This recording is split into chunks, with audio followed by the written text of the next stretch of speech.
اف کارگاه کارتونی دکاره 100 تن دو جورن کارتونی در روزه که ده برهم بینن.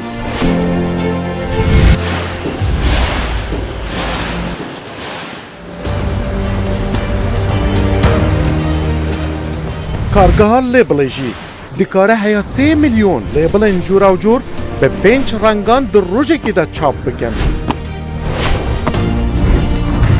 یک جا مسترین کارگاه برمانینا کارتونی ستار پاک لحولیری دمیدین کردستان رو داوی دا ببینن.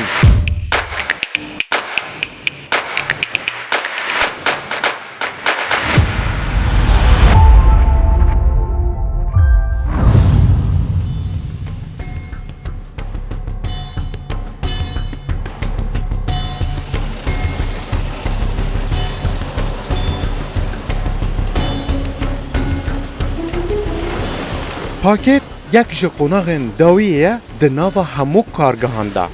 زورینا کارگاهان پیوستی به کارتون قباره جده و کوالیتی برزه. ها بر همین خواه با کوالیتی که برز و جوان بدن بازاری.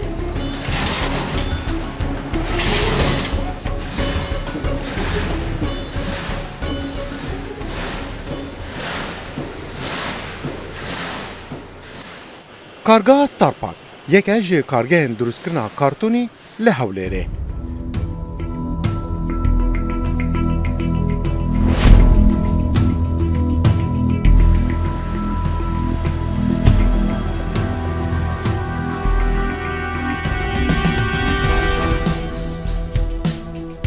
در روزه که ده دکاره هیا 200 تن کارتونی برهم بینه.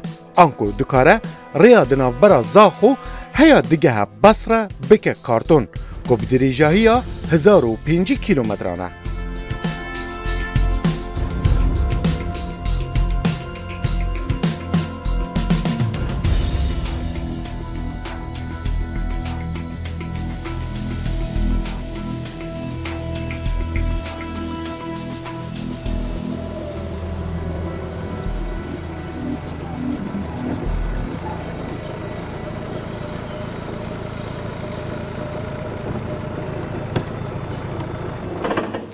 اوی که جوان رولن کغزیه که چندین ولات اوان جورا رولان برهم تینن مینا ولات ترکیه و امارات و چندین ولاتن دن جبود رزبونا کارتونان.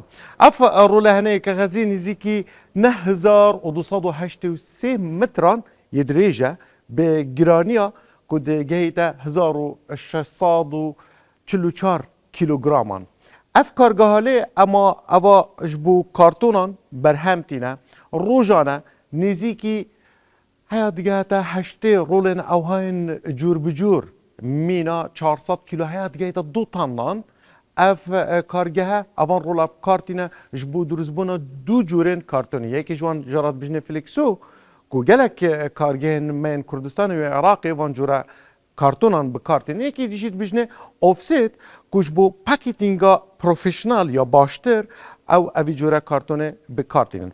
گلمه بن بینرن برنامه لکردستان ته برامانین میدین کردستان امی نشانی ها بدن که چوا قناغن درزبونا هر دو جورن کارتون دناوا اوی کارگه ده به دستن گنجن مین باجار حوله تین درست کرن و روزانه 100 تن جه کارتون ایجبو پاکیتینگه او درست دکنو لکردستان همجی لعراق دیگه اینه همو کارگه که افجار گلمه ببینن امی وان قناغن درزبونا کارتونا هر دو جوران نشانی هواین بارز بده.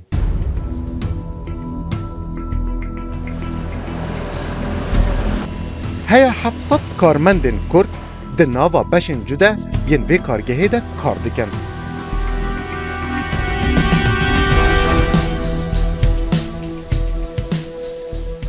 اف کارگه لسنور نحیا قوش تپه و 18 کیلومتران جه سنتر باجار حولی دوره.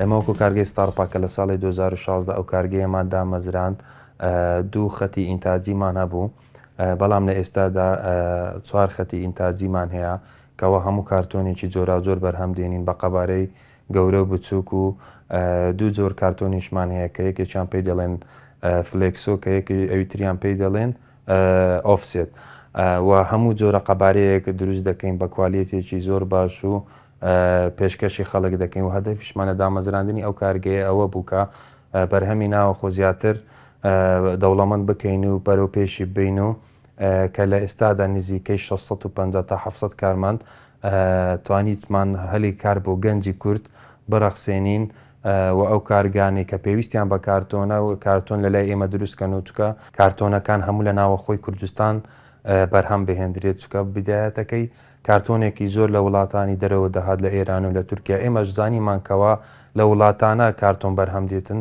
بڕیاری دامەزراندنی ئەو کارگەیەماندانەوە ئێستا ئەمە دەتوانین کارتۆنی تەواوی کوردستان پێشکەش بە خەڵک بکەین و بتوانین زیاتر بەرهەم بهێن و لە ئیشەڵە لە داهاتوێکی نزیک زۆر زیاتر بەرەو پێشی بدەین و گەورەتری بکەین کارگەکەمە.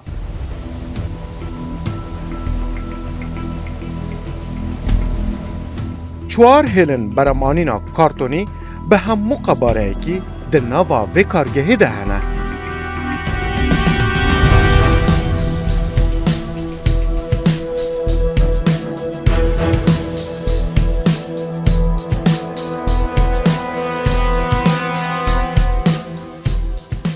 Ev kargeha kartonan ji bo 600 karge û kompaniyên Başûrê Kurdistanê û 400 karge û kompaniyên Iraqê kartonan berhem tîne.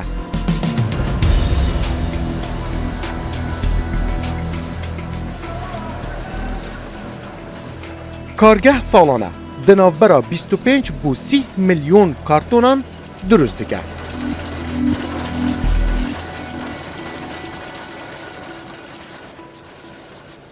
ئێمە لە کارگەی ستارپاک لە بەشی بەرەمهێنان هەستاوین بەهێنانی چوار هێڵی تەواوی دروستکردنی کارتۆن لەگەڵ چوار دەستگای چاپکردن کە سییان لە دەستگاکان پێکاتون لە دەستگای فلێکچۆ یاخود کارتۆنی ئاسایی و یەکێکیان دەستگای کارتۆنی ئۆفسێت یاخود لامینێتە.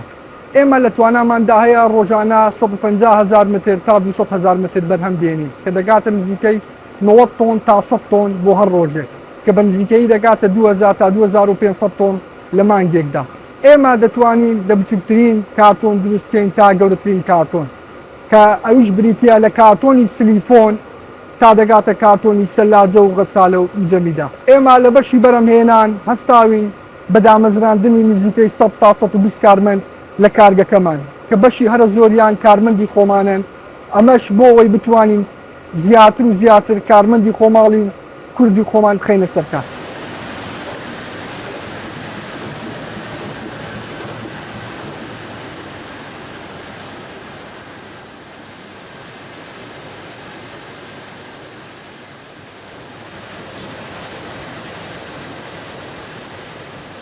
Binerim Medin Kurdistanê ev amirehên mezin printer e.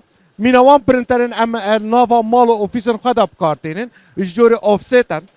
Ev printer hene ya mezin li nava vê kargehê de 6 karmend ji radxwaza heya hevê printerê pirêve bin. Dikare di yek demjimêrê de heya 6000 şîtan print bike. Cihat eger zehmet nebî tê bide min destxuş. Ev orderek bû me hatiye ji nava kargeha Hewlêrê bû drustkirina sirincan. Ev kargehanê 200,000 kartonan dixwaze dibe demasê rojan da karmendên evê kargehê van 200,000 kartonan bi dawî bînin heya bigehînin evê kargehanê û ev kargehanê jî wan kartona wê package bike û wê berhemê xwe bixet nav da û bişîne etnava bazaran da. Ev şîtên li pirêya evî printerhaneya mezin tê drustkirin ev şîtên henê ne. Ev şîtên henê dîv evê qonaxê wê biçe qonaxa UV li wê derê jî demjimêrekê de 6000 şîtên ewha dikare UV bike her şîtekî ji va dibe 2 karton û div da wê biçte hindek beşindin qonaxên drustkirina kartonê wê berdewam bikin dema karton jî bidayî bînin em ê bişînin kargeheka din ya drustkirina sirincan ew jî wê dest pakêtîngê bikin û bişîne nava bazaran da. Ew kart nava kargeha kartona li beşê offsetê tê encam dan. Hemû şî li beşê offsetê yên hatîne çapkirin bi rêya vî amîrey tên yovîkirin û dikare heya 6000 şîtan yovî bike yek demjimêr de. Paşan hemû şîtan dişînin beşê lêkdana kartonan.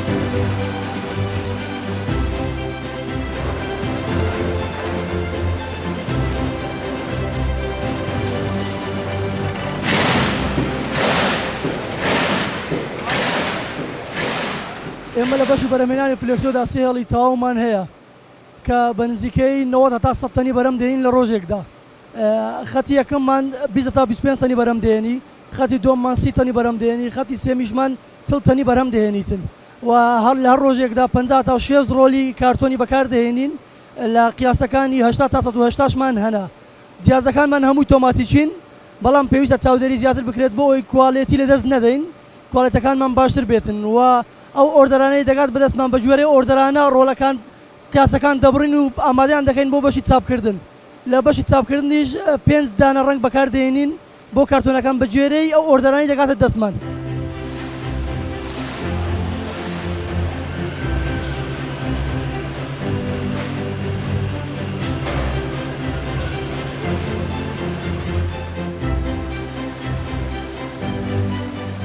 Di beşê lêgdana karton û şîtên kartonan yek demjimêrê de heya 10,000 kartonan yên çapkirî ji bo beşê birînê amade dike. Kartonên vî beşî di beşê beremanîna kartonan an ku Flixo de bi du coran tên amadekirin. Kartonên duqatî û kartonên çwarqatî.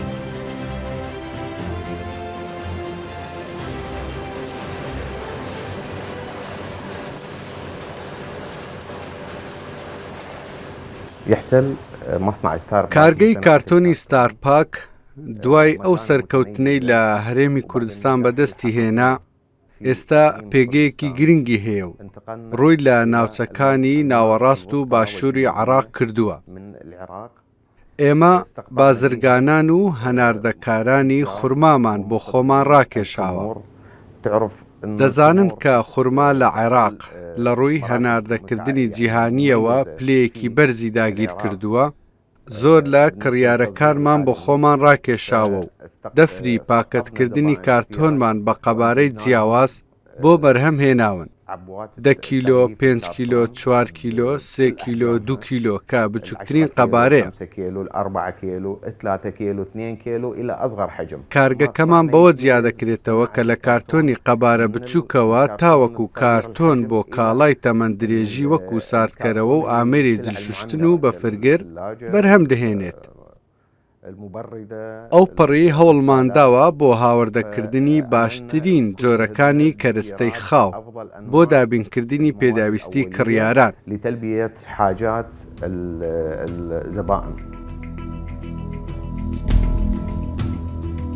Xwediyê kargehê dibêje eger hikûmeta Herêma Kurdistanê zeviyekê ji bo projê wan dabîn bike, dikare vê kargehê master lê bike û delîvên karî bu 2000 karmendên Hewlêrê peyda bike.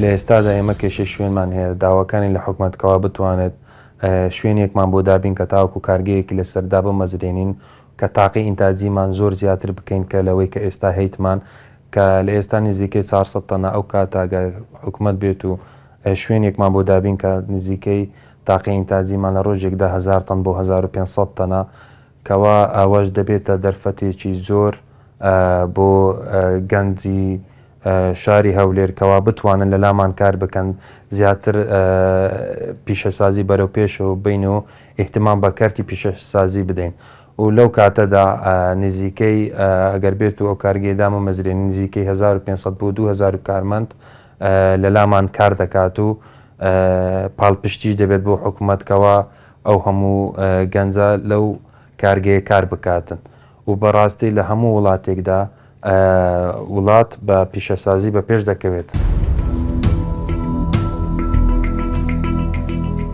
عێراق di rêzbendiya yekemdayê di jimara darên xurmê û jimara wan 22 milyon darin.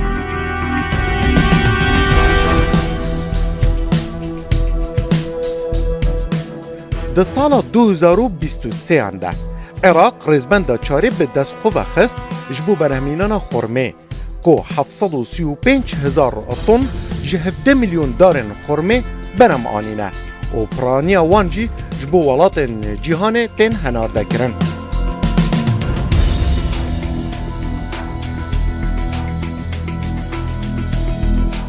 ساڵانە ئەف کارگەهە 2 ملیۆن کارتۆنên xurmayê ji bo nêzîkî 40 bazirganên pakêtkirina xurmayên duruzt dike.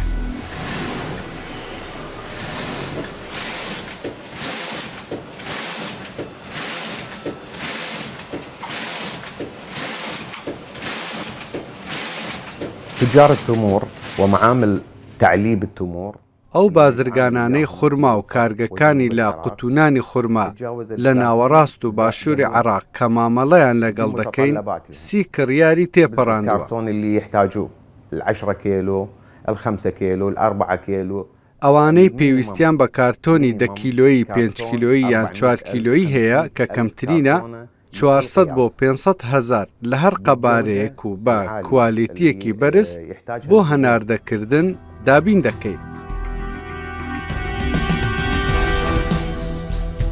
هەردناوا کارگەها ستارپاکدا کارگەهێکا din bi navê Star Etiket heye. Yekem kargehe li ser astê başûrê Kurdistanê û Iraqê ku lêbilan anko etîkêtan durust dike.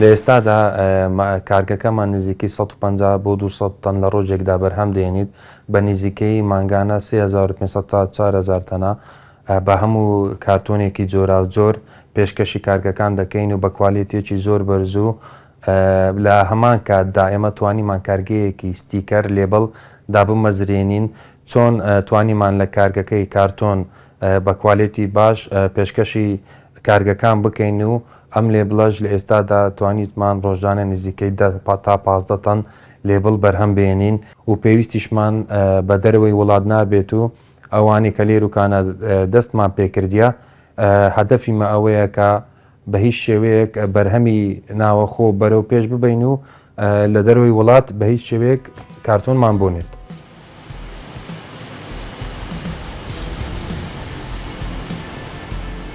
Di kargeha Star Etiketda sê hêlên berhemhênanê hene û 15 karmend wan sê hêlan birêve dibin.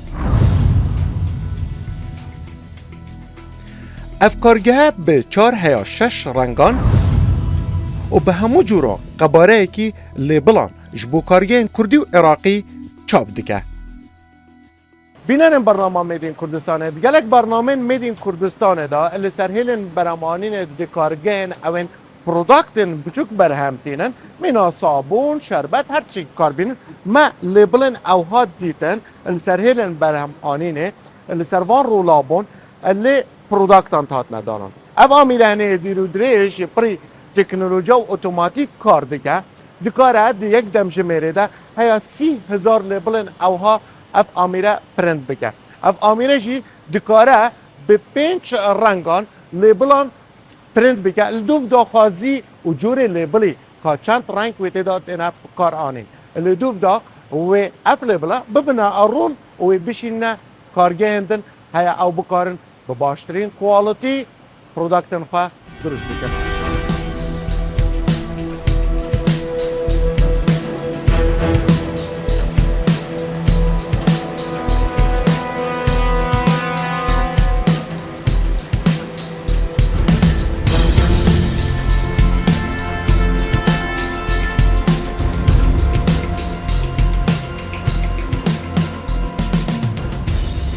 ئێمە کارگەی ستار ئەتەکێتین کە بەشێکە لە کارگای ستارپاک ئێمە هەڵساین بەکردنەوەی ئەم کارگایە بۆ ئەوەی کە بتوانین باشترین خزمەتگوزاری هەرێمی کوردستان بکەین.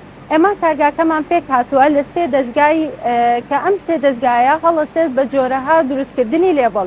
دەستگاکان بریتین لە 4 ڕنگ تاوەکو 6 ڕنگ کە ئەتوانین جۆرەها لێبڵی پێ دروست بکەین. ئێمە لە ڕۆژێکە 2 ملیۆنی و تاوەکو 3 ملیۆن بەرهەمهێنانمان هەیە بۆ کارگاکان.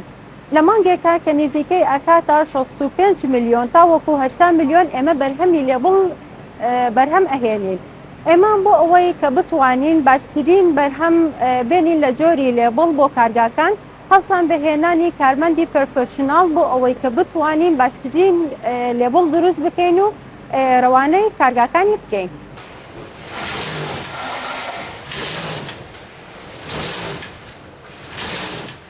تنه له هولێرێ زێدەتری 10 کارگەهên دروستکردنا کارتۆنان hene û di zêde bonê de ne tenê ev 10 kargehe dikarin xwesta pakêtkirina hemû başûrê Kurdistanê û Iraqê dabîn bikin.